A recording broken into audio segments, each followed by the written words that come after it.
Террористический режим Китая продолжает оказывать давление на жителей оккупированного Восточного Туркестана.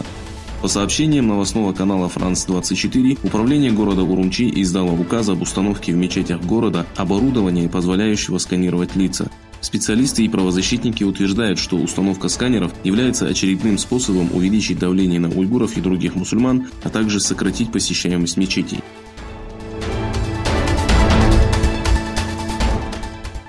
Китайские власти, заключившие миллионы уйгуров в лагеря перевоспитания, эксплуатируют узников без оплаты труда. С другой стороны, тюрки, находящиеся на свободе, вынуждены работать за еду. На видео запечатлено, под каким давлением вынуждены работать уйгуры, большая часть из которых обессилила из-за голода и отсутствия отдыха.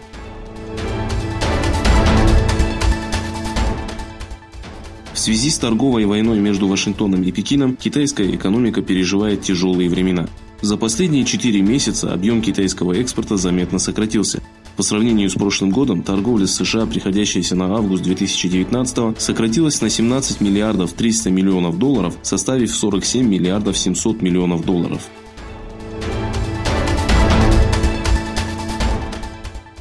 Коммерсант, ссылаясь на официальное информационное агентство Саудовской Аравии, сообщает, что руководство национальной компании Сауди Арамко во главе с министром энергетики принцем Мухаммедом бен Сальманом заявило, что после воздушной атаки хуситов на 2 нефтяных участка добыча нефти сократилась вдвое, составив 5,7 миллиона баррелей.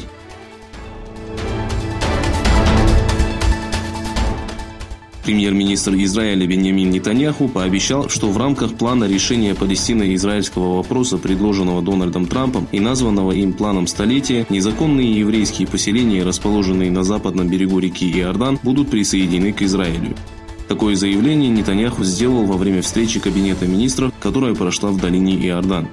По словам Нетаньяху, включение в израильские территории всех незаконных еврейских поселений важно с точки зрения безопасности и сохранности израильского наследия.